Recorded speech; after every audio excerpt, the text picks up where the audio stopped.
नमस्कार। आपकी अदालत के बाद अब बारी है एशिया का किंग कौन। और एशिया कप की शुरुआत हो चुकी है, पहला मैच खत्म हो चुका है और उसमें बड़ा जबरदस्त एक मुकाबला तो नहीं कहूंगा, एक जबरदस्त जीत देखने को मिली। और अफगानिस्तान, जो हम सोचते हैं कि एक कमजोर एक छोटी टीम है, उसने श्रीलंका को इस तरीके से पटकाया, ऐसा लगा कि कहीं ये ऐसा तो नहीं है कि अफगानिस्तान को हम इस बार दावेदारों में शुमार कर दे। मैं हूं समीप राजगुरु और मेरे साथ हमारे वर्ल्ड चैंपियन, T20 के वर्ल्ड चैंपियन खिलाड़ी आरपी सिंह हमारे साथ हैं। कई मुद्दों पर बात करेंगे। कल एक तो सबसे बड़ा मुकाबला भी है 28 तारीख को, जिसका हर कोई इंतजार कर रहा है, भारत बनाम पाकिस्तान का। लेकिन बात यहां पर आरपी सबसे पहले इसी की करनी होगी, जो जीत अफगानिस्तान ने दर्ज की है श्रीलंका में, ताबड़तोड़ लाजवाब जीत दर्ज की है। बिल्कुल, और इसको उलटफेर नहीं कहेंगे। हाँ, क्योंकि हम उलटफेर बिल्कुल नहीं कहेंगे, क्योंकि हम सबको पहले से इस बात का आइडिया है कि ये टीम बहुत अच्छी टीम हो गई। पूरे जो प्लेयर हैं पूरी दुनिया में T20 फॉर्मेट खेलते हैं, उसका इनको उस तजुर्बे का इनको फायदा मिला। और श्रीलंका जैसी जो एक मैं कहूँगा मैच्योर्ड नेशन की टीम को आराम से हरा दिया आज। किसी समय उनको मैच में बने, चाहे वो जब गेंदबाजी की बात हो तब भी हावी रहे, बिल्कुल, और बल्लेबाजी में तो बहुत ही ज्यादा हावी थे। बिल्कुल। अगर हम गेंदबाजी की बात करें तो सिर्फ 105 रन पर रोक देना 19.4 ओवर में। और अगर आप देखेंगे तो तेज गेंदबाजों ने 4 विकेट लिए और स्पिनर्स ने भी 4 विकेट लिए। और राशिद को कोई विकेट नहीं मिला इसमें। राशिद ने 4 ओवर में 12 रन दिए। और हम India TV cricket YouTube channel पर इस बारे में हम चर्चा कर रहे थे। आरबी ने कहा देखना राशिद को ना विकेट नहीं मिलेंगे, लेकिन रन भी नहीं देगा और इसका प्रेशर जो है सामने वाली टीम पर आएगा। बॉलिंग की पहले बात करें, जिस तरीके की बॉलिंग यहां पर देखने को मिली है, लाजवाब। उनके अगर स्पिनर्स की बात करें, 3 ऐसे स्पिनर्स हैं आरपी, उनको कहें कि वो गेम चेंजर्स हैं, एक्स फैक्टर हैं, और किसी भी टीम के खिलाफ वो मतलब बराबर इंपैक्ट डाल सकते हैं, चाहे वो हिंदुस्तान हो या पाकिस्तान हो। नबी, मुजीब और राशिद खान। बिल्कुल, तीनों एक से बढ़कर एक गेंदबाज है। राशिद, जो हमने चर्चा भी किया था कि उनको शायद विकेट न मिले, कि उसका रीजन ये कि उनका प्रभाव बहुत बड़ा है और कोई भी टीम उनको अटैक करना चाहती भी नहीं है। बिल्कुल, ऐसा नहीं कि श्रीलंका है, शायद पाकिस्तान और भारत भी उन पर इतना ज्यादा अटैक ना करे, बिल्कुल, रन और बॉल खेल के निकलना चाहिए। एक और बात जोड़ दूं इसमें, 100 खेलकर लैंड हुए हैं और 100 में उन पर अटैक नहीं कर रहे थे, 100 में भी विकेट नहीं मिल रहे थे उनको। तो इंग्लैंड में भी उनको जो है क्योंकि वो आईपीएल में भी स्टार्ट हो गया था समीप की, वहां विकेट मिलना, क्योंकि वो थोड़ा लोग संभल खेलना चाहते हैं कि आप सबसे जो स्ट्राइक बॉलर को विकेट ना दें, ताकि आपके मैच में पकड़ मजबूत रहे। मुजीब की आपने बात की, उनके परेशान है। मैं नबी की तारीफ करना चाहूंगा कि ऑफ ब्रेक गेंदबाज इस समय के फॉर्मेट में फिट हो रहा है और फिट होकर परफॉर्म कर रहा है, यानी वो स्किलफुल गेंदबाज है। गेंद मैच को अच्छे से रीड भी करता है, तीनों की जोड़ी एक दूसरे को कॉम्प्लीमेंट भी करती है। बिल्कुल बिल्कुल। और अगर आप देखेंगे यहाँ पर आज, अगर इस मैच से कुछ हमें सबक लेने को मिला है तो वो सबक क्या, उस बारे में पूछेंगे भारत के लिए, खासकर रोहित शर्मा के लिए। लेकिन गेंदबाजी की अगर बात करें, नबी की बात कर रहे हैं, शानदार गेंदबाजी, 4 ओवर 14 रन 2 विकेट। और मुजीब की बात करें, 4 ओवर 24 रन 2 विकेट। फजल हक फारूकी की बात करें, 3.4 ओवर 1 मेडन 11 रन और 3 विकेट। क्या हो गया श्रीलंका का, सिर्फ 106 रन का टारगेट। और उसके बाद अफगानिस्तान जब बल्लेबाजी करने आई तो इतनी तोड़ू बल्लेबाजी की लग रहा था 10 विकेट से जीत जाएंगे। 2 विकेट तोहफे में दिया, 1 विकेट तो उन्होंने आखिरी में दिया जाकर। लेकिन जो बल्लेबाजी देखने को मिली, खासकर अगर हम बात करें हजरतुल्लाह जजाई की और गुरबाज, 18 गेंदों में 40 रन। सिर्फ एक चीज जोड़ना चाहूँ गेंदबाजी में, जब किसी लेफ्ट आर्म तेज गेंदबाज, क्योंकि मैं खुद लेफ्ट आर्म हूँ तो मैंने देखा है, अगर उसका गेंद अंदर आने लगा राइटी को, तो मतलब अपने प्रॉपर लय में है। तो आज यहाँ देखने को मिला, पहला गेंद लेफ्टी को अंदर आके आउट हुआ, उसका राइटी को LBW, तो दोनों गेंदें बहुत काबिल तारीफ थी। बिल्कुल। लेकिन बल्लेबाजी की तरफ अगर बात करें, गुरबाज तो हमने बोला भी था अपने यूट्यूब चैनल पे, इंडिया टीवी के क्रिकेट पे, बिल्कुल, कि ये एक खास खिलाड़ी हो गया है। ऐसा नहीं, कीपिंग में बहुत अच्छे 4 चांद लगाए, और बल्ले से काफी रन आ रहे हैं और बड़े फियरलेस बल्लेबाजी करते हैं, बिल्कुल, और अच्छे शॉट लगाते हैं। यहाँ पर जब आप देखिए, जब मलिंगा जैसे एक्शन गेंदबाज करा, वो पढ़ना मुश्किल होता, पर उसमें क्या बढ़िया कवर ड्राइव लगाया, बिल्कुल, गुरबाज है, तो बहुत जबरदस्त बैटिंग। और दूसरी चीज, अब टीम कॉम्बिनेशन भी अच्छा है। वो हजरतुल्लाह जज़ई सामने थे, उन्होंने अपने आप को रोका कि जब एक बल्लेबाज पूरे फ्लो में है, पूरे लय में है, तो क्यों ना पार्टनरशिप बिल्ड की जाए, तो वो सेंस भी डेवलप हुआ है क्रिकेट का। बिल्कुल सही बात है। और जो बल्लेबाजी आज देखने को मिली, उसे देखकर तो ऐसा लग रहा था कि यार बुमराह यहाँ पर नहीं है, हर्षल पटेल नहीं है, ऐसा ना हो कि हमारी भी इसी तरीके की पिटाई हो। पाकिस्तान भी डर रहा होगा, ऐसा नहीं कि शाहिन शाह अफरीदी और मोहम्मद हसीम उनके पास भी नहीं है। हसनैन आया और आउट ऑफ फॉर्म गेंदबाज हसन अली उनके टीम में शामिल किए गए मोहम्मद वसीम के बाहर होने के बाद। तो हिंदुस्तान और पाकिस्तान दोनों की टीम सोच रही होगी, यार ये अफगानिस्तान की टीम तो बड़ी मजबूत लग रही है, और ऐसा तो नहीं है कि ये अगर इनके खिलाफ हल्का खेला जाए तो ये उलटफेर भी कर सकती है। लेकिन आज का मैच उलटफेर नहीं है, कोई अपसेट नहीं है, क्योंकि फेवरेट टीम जो थी आज अफगानिस्तान की थी श्रीलंका के खिलाफ। ये वाकई में बड़ी एक दिलचस्प बात है कि देखिए अफगानिस्तान की क्रिकेट में कितना इंप्रूवमेंट हुआ है पिछले कुछ समय में। इसको कहते हैं लगातार किसी टीम को बैक करो तो वाकई में वो बेहतर होती जाती है। लेकिन इस मैच से, क्योंकि इसी मैदान में आरपी कल जो है भारत और पाकिस्तान का भी मुकाबला होना है, कोई ऐसे सबक आपको लगा है कि इस मैदान से मिले? टॉस जीतकर तो पहले लग रहा है कि गेंदबाजी करना ही है, जो भी कप्तान जीतेगा बॉल झपट लेगा कल पहले।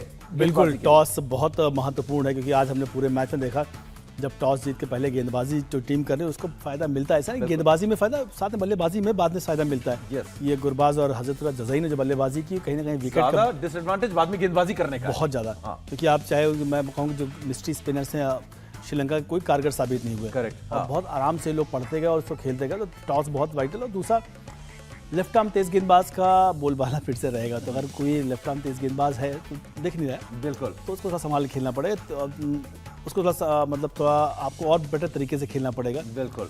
और पहले बल्लेबाजी करके अगर आप ज़्यादा रन बनाने पड़ेंगे, नहीं तो आपकी गेंदबाजी में कुछ बचेगा नहीं। 20-25 रन का जो कुशन रखना पड़ेगा गेंदबाजी, बिल्कुल, अगर आप पहले बल्लेबाजी करना पड़ गया तो ये सबक यहाँ पर मुझे लगता है कि अगर टॉस कोई जीतेगा तो पहले बल्लेबाजी करेगा। जो भी टॉस जीतेगा वो पहले करेगा गेंदबाजी, क्योंकि बाद में ड्यू फैक्टर देखने को मिल रहा था। और आज जो थी हमने देखा बाद में बल्लेबाजी करते हुए आरपी लगातार कह रहे थे कि गेंद जो है बल्ले पे बहुत अच्छा आ रही है, बहुत अच्छे से आराम से जो है यहाँ पर बल्लेबाज, खासकर गुरबाज 18 गेंदों में 40 रन बनाए। जज़ाई ने भी बड़ा जबरदस्त पारी के लिए, लेकिन गुरबाज ने तो बड़ी ताबड़तोड़ बैटिंग यहाँ पर की है। तो जो टॉस जीतेगा कल भारत और पाकिस्तान में, वो निश्चित तौर पर गेंदबाजी करना नहीं चाहेगा, वो गेंदबाजी ही करेगा, ये समझ में आ रही है बात। अगर मौसम बादल छाए हुए रहे तो किस्मत अच्छी है बाद में बॉलिंग करने वाली टीम की कि ड्यू फैक्टर वहां पर नहीं आएगा। लेकिन दुबई में बादल तो मतलब उसका उदाहरण कैसे दूं, मतलब ईद का चांद जैसी बात हो गई। कभी थोड़ी बहुत बारिश होती है पर क्लाउडी कभी कभी होता है यहाँ पर। और दूसरी चीज कि जब आप बाद में गेंदबाजी करते हैं तो गेंद स्लिप करने लगती है, और विकेट में जो हल्की सी जो पोस्ट या ड्यू जो बोलते हैं पड़ने के बाद बॉल ग्रिप नहीं करता है, स्किड करने लगता है, तो बल्ले पर और अच्छे से आता है। करेक्ट। तो चलिए, ये तो बात हुई आज एक ऐसे मुकाबले की जहां पर एक तरफा मैच देखने को मिला। और अगर बात करें अफगानिस्तान की, एक जबरदस्त शुरुआत, आगाज बड़ा जबरदस्त किया और वो निश्चित तौर पे सोच रहे होंगे कि क्यों ना एशिया कप पहली बार जो है जीता जाए, भारत और पाकिस्तान को हरा दिया जाए। जिस तरीके से वो खेल रहे हैं, एक बात तो है कि ये टीम इतनी आसान नहीं होगी हराने के लिए, क्योंकि ये टीम बड़ी अच्छी टीम और बड़ी एक संतुलित टीम नजर आई है। अब भारत की तरफ चलते हैं फटाफट थोड़ा सा। अगर आप दिन भर हमसे नहीं जुड़े, अभी अगर हमसे जुड़े तो कुछ अहम मुद्दों पर हम बात करते हैं। एक तो हम आपको बताएंगे कि कल की प्लेइंग 11 आरपी की क्या होने वाली है हिंदुस्तान की, वो अभी बताकर जाएंगे आपको, जिससे कि आप और सोच सकें, कल शाम को जब 6 बजे हमसे मिले तो उस पर बात कर सकें। लेकिन पहले मैं आपको दिखाऊंगा वो कौन सी बात है जिस पर मैं चर्चा करने वाला हूं। वो है विराट कोहली की वो बात जिसको सुनने के बाद ऐसा लगता है कि ये जो मेंटल प्रॉब्लम्स हैं ये वाकई में सच है, और खिलाड़ी इससे जूझते हैं, लड़ते हैं, और इससे निकलना आसान नहीं होता है। और इसी बात पर एक इंटरव्यू के दौरान, बातचीत के दौरान विराट कोहली ने कहा आज कि मैंने पिछले 30 दिन से बल्ला छुआ ही नहीं। आप विराट ने क्या कहा वो सुनिए पहले। And I'm a person who wakes up and feels like, okay, let's see what the day has for me, you know, and be part of everything that I'm doing through the day with absolute presence and involvement and happiness, and that's who I've always been. And people ask me a lot, how do you do this on the field, and how do you carry on with so much intensity? I just tell them I love playing the game, and I love the fact that I have so much to contribute every ball, and I would give every inch of my energy on the field. देखना बड़ा दिलचस्प होगा RP 30 दिन बल्ला ना छूना, और अब वो पूरे फ्रेश होकर, और ये जो मेंटल बैटल है उम्मीद है कि इसे जीत कर आए हैं वो। बिल्कुल, अब चैलेंज तो होता है। आप जितना लंबा फॉर्म खराब रहता है तो बहुत सारी बातें होती, खुद से आप द्वंद्व रहता है आपके दिमाग में कि मुझे क्या करना चाहिए। तो आपको लगता है कि नहीं, शायद छोड़ भी देना चाहिए या कुछ और करना चाहिए। बहुत सारी चीज़ें उन्होंने ऐसा प्रयास किया होगा, फन बट भी किए होंगे, बहुत सारा प्रैक्टिस भी की हो, कुछ ग्रिप भी चेंज किया, कुछ सब कुछ किया होगा।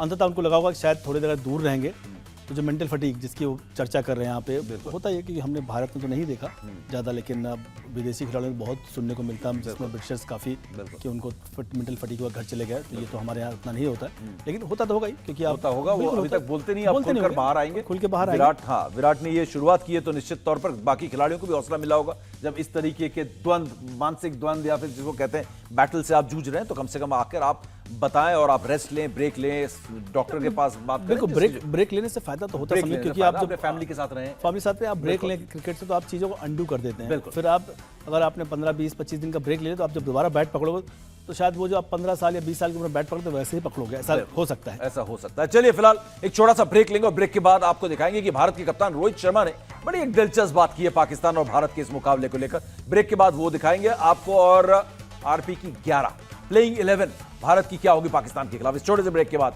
एशिया का किंग कौन है।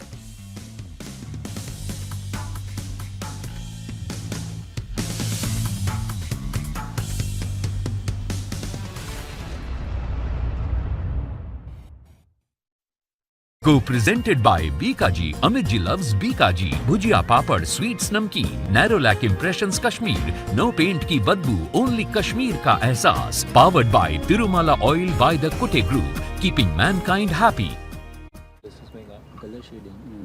मैं चाय नहीं पीता। हे एक मिनट, भुजिया के बिना चाय नहीं पीता। पिकाजी है ना? हाँ। Amit ji loves Bikaji. Loves Bikaji. अब मॉर्निंग की ताकत हर वक्त, ये है काउ मिल्क से बना दानेदार घी। गुड मॉर्निंग दानेदार घी बाय द कूटे ग्रुप, कीपिंग मैनकाइंड हैप्पी। जिकरदा दिला दूं तनु बुर्ज खलीफा, Hottest chartbusters, तूने प्यार से पुकारा चले आई आई, जोड़ी तेरी मेरी लगे। biggest superstars, everything Bollywood. और सैया तेरा ट्रिपे Get grooving at this non-stop party. Best of Bollywood entertainment. B4U Music. चाचू मुझे भी चाहिए बिकाजी भुजिया। ध्यान रखना। Amit ji loves Bikaji. Loves Bikaji. खराब लाइफस्टाइल और कमजोर इम्यूनिटी तो बीमारियों की वजह है ही। यदि हमारा स्ट्रक्चरल बैलेंस बिगड़ता है तो भी सैकड़ों बीमारियां हमें घेर लेती हैं। हमारा हार्डवेयर और सॉफ्टवेयर दोनों होंगे ठीक, आप देखें मेरे साथ सिर्फ इंडिया टीवी पर। स्वामी रामदेव की यौगिक क्लास, बॉडी बैलेंस और पर्सनालिटी होगी शानदार। देखिए सिर्फ इंडिया टीवी पर सुबह 7:56 पर। बनाने में 70 करोड़, ब्लास्ट में 20 करोड़।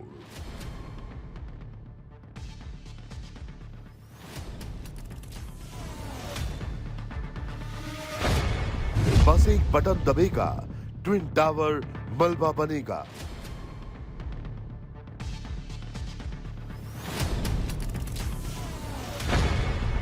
बनाने में लगे 3 साल, ढहने में लगेंगे 9 सेकंड।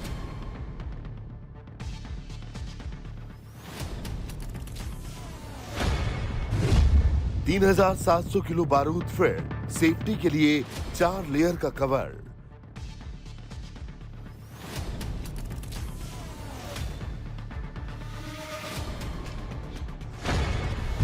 कुतुब मीनार से ऊंची इमारत, कल मिटेगी भ्रष्टाचार की इबारत।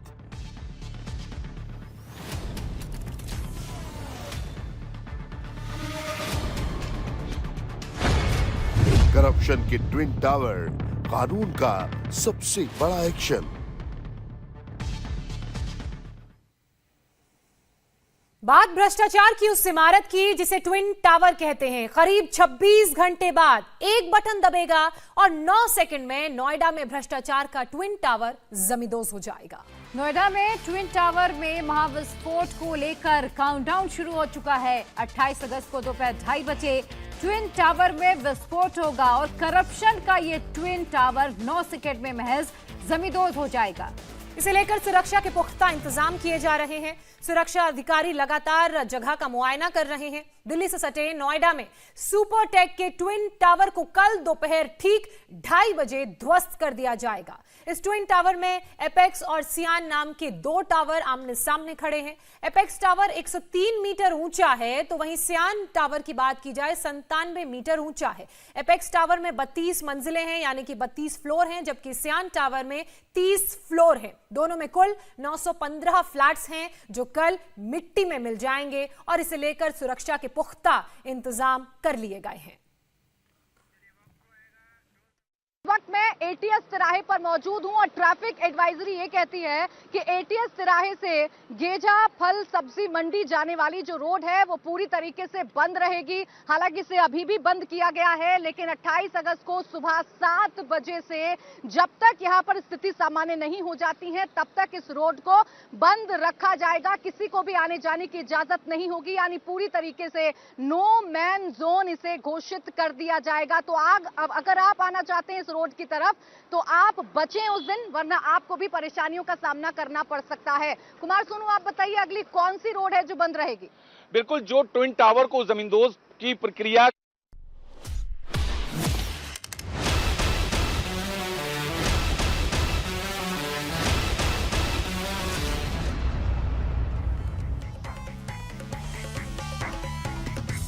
एशिया का किंग कौन, एशिया का किंग कौन, इसके लिए तो 11 सितंबर तक इंतजार करना पड़ेगा। लेकिन इसकी जो जंग है इसकी शुरुआत हो चुकी है।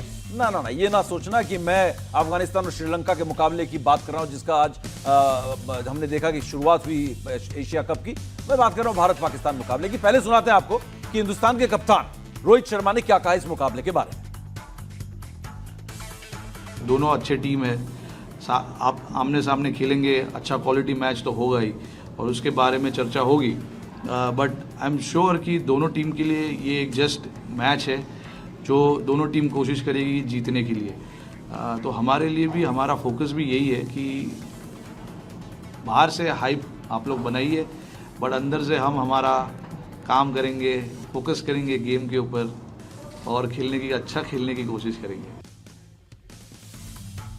रोहित ने बड़ी जिम्मेदारी दे दी है कि हाइप बनानी है, आरपी आपको भी बनानी है, मेरे को भी मैच का हाइप बनानी है, वो अपना काम वो करेंगे। इसका हम बिल्कुल जो है इसकी चिंता ना करें। नहीं, बिल्कुल जो उन्होंने बात की अगर वैसा है तो बहुत अच्छी बात है कि हम सब इतने साल खेले हमेशा ये सिखाया गया कोचिंग में आप इसको एक अलग जस्ट अनदर मैच जैसा ट्रीट करिए, इवन फाइनल को भी। लेकिन आपने हमेशा कहा ये बड़ा मुश्किल होता है, ये मतलब सबके लिए आसानी होता है। कुछ लोग होते तक कर सकते होता है, तभी शायद लेजेंड्स आते। हम लोग तो बहुत मुश्किल था कि मतलब एक इमोशंस जुड़े होते थे उसमें, प्लस दो बराबर टीमें खेलती हैं और जब आपके पारंपरिक प्रतिद्वंदी है तो आपका वर्चस्व बिल्कुल दांव पे रहता है। बिल्कुल सही बात कि आपका साख दांव पे रहता है कि भाई आपका वर्चस्व है। आप सोचो एक मैच जीतने इतने सालों में, तब उनका इतना सारा बिल्कुल उनका हौसला कितना बड़ा। लीजिए आप जो है अगली जो कड़ी है उससे आपने अपनी बात को जोड़ दिया है, तो सुनिए किस तरीके का माहौल है। बड़ा दिलचस्प, बड़ा मजा आएगा आपको सुन के, मैं इस बात की गारंटी दे रहा हूं। सुनिए क्या कह रहे हैं पाकिस्तान के लोग इस मैच को लेकर।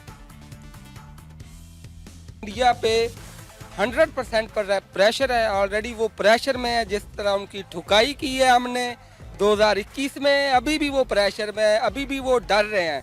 कहते हैं कोहली कोई बड़ा प्लेयर नहीं है। इंशाल्लाह पाकिस्तानी जो है वही सब पे हैवी होगा और इंडिया को तो पिछली दफ़ा भी 10 विकेटों का मजा चखाया हुआ है, तो मुझे लग रहा है कि इंशाल्लाह इस दफ़ा भी पाकिस्तान फॉर्म में है। कौमों के जो है ना जज्बात जुड़े हुए होते हैं, सो हम इसको सिर्फ एक मैच नहीं कह सकते, इसको हम अपने जज्बाती वाबस्तगी भी कह सकते हैं। बदला तो बच्चे हैं, जिधर उसका सोच खत्म होता है ना उधर पाकिस्तान का शुरू हो जाता है। मुझे हंसी आती है वो मैच देख के, इंडिया पे तरस आता है। वो सहवाग जो कहता था बाप है ठोक देंगे, कैसा फिर बाबर ने तेरे जवान ने ठोके थे, हले तक सीधे नहीं हो पा रहे। हाले तक सीधे ही नहीं हो पा रहे। कहाँ से ढूंढ के आपने लेके आए। देखो आपने जो कहा था ना उससे कड़ी जुड़ गई कि एक मैच जीत जाते हैं और उसके बाद देखिए पाकिस्तान का हाल है ना। उनका हौसला ऐसा हो रखा है जैसे उन्होंने हमें 100 में से 99 बार वो जीते हैं, एक बार हम जीते हैं, जबकि उल्टा है इसका। देख रहे हैं मजेदार माहौल, बिल्कुल उल्टा। बिल्कुल दर्शकों में कई सारी कंट्री में ना खुशियों के बहुत कम सारे ऑप्शंस होते हैं, ये उनका ऑप्शन है भाई क्रिकेट टीम अच्छा करना चाहिए, तो उसमें काफी कंट्री एंजॉय करते, करना भी चाहिए। पर जो मेरी बात है ना, एक मैच जीत के आप इतने चौड़े, हम तो 92 से जीतते आ रहे, हमने कभी वो ऐसी ज्यादा बातें नहीं की कि ऐसा है वैसा है, लेकिन प्रेशर तो उन पे भी होगा। लेकिन अब ऐसी बात नहीं चलेगी, बहाना नहीं चलेगा, क्योंकि इस मैच में ये कहते हुए सुनने में बड़ा ना फैंस को बुरा लगता है कि मैच है, क्रिकेट है, हार जीत तो होगी, कोई ना कोई टीम जीतेगी, कोई हारेगी। तो ये सॉफ्ट अप्रोच जो है फैंस को ना भाता नहीं जब भारत पाकिस्तान का मुकाबला होता है। तो चलिए फिलहाल आरपी सिंह ने अपनी टीम बनाई है, आरपी की टीम जो है प्लेइंग 11 वो आपको दिखाते हैं। और आरपी आपकी टीम, आप कुछ इस पर टिप्पणी करेंगे तो मजा आएगा। फुल स्क्रीन में इस टीम को दिखाएं, आरपी सिंह की इस टीम को हमारे दर्शकों को। केएल राहुल, रोहित शर्मा हमने ओपनर रखा, विराट कोहली नंबर 3 पे, क्योंकि ये तीनों सबसे ज्यादा एक्सपीरियंस प्लेयर है। सूर्य कुमार यादव का जो परफॉर्मेंस रहा नंबर 4 के हिसाब से बहुत बढ़िया, ध्रुवी काम कर सकते हैं, मैच भी फिनिश कर सकते हैं। बिल्कुल। उसके पास मैंने रखा ऋषभ पंत, बहुत सारा इन्वेस्टमेंट किया गया है इनमें इससे पहले के सेलेक्टर्स ने, तो ये रहेंगे नंबर 5 पे। हार्दिक पांड्या मेरे एक्स फैक्टर है। हार्दिक पांड्या एक्स फैक्टर आपके, जब से गेंदबाजी करने लगे, गेंदबाजी में धार वापस दिखने लगी, ये एक्स फैक्टर हो गया हमारे लिए। बाकी गेंदबाजों में आप देखिए, हमने जडेजा को रखा कॉम्बिनेशन बनाने के लिए। भुवनेश्वर कुमार, अर्शदीप रहेंगे, चहल तो रहेंगे, और सिर्फ एक स्पॉट अगर स्पिनर खिलाना तो आप अश्विन को रख लीजिए, और गेंदबाज खिलाना तेज तो खान साहब को रख लीजिए, अवेश खान को। तो ये है प्लेइंग 11 आरपी सिंह की। फिलहाल वक्त हमारे पास इतना ही है। इस बड़े मुकाबले पर बड़ा कवरेज शुरू होगा शाम 6 बजे। आपको बता दें इंडिया टीवी पर आरपी सिंह भी होंगे और एक फैन को रिप्रेजेंट कर रहे हैं। बड़ा मजेदार माहौल बनेगा इंडिया टीवी का, पूरा स्टेडियम जो है जगमगाएगा शाम के 6 बजे से लगातार। और इस मैच में लगातार खबरों की अपडेट भी हम आपको देते रहेंगे। और इसके अलावा इंडिया टीवी क्रिकेट, जी हाँ, hashtag India TV cricket YouTube channel पर लगातार सारे अपडेट्स और लगातार दिन भर हम लाइव करते रहेंगे। इसलिए वो बेल आइकन भी दबा दें हमारे यूट्यूब चैनल का। जब भी हम लाइव होंगे तो आपको सिर्फ देखने का नहीं, हमारे साथ बातचीत करने का भी मौका मिलेगा। फिलहाल RP, thank you so much. Thank you Sameer, पूरे दिन भर आपके इस विश्लेषण के लिए। इंडिया टीवी हर वक्त हर जगह डाउनलोड करने के लिए सर्च करें India TV news Google play store या ऐप स्टोर पर।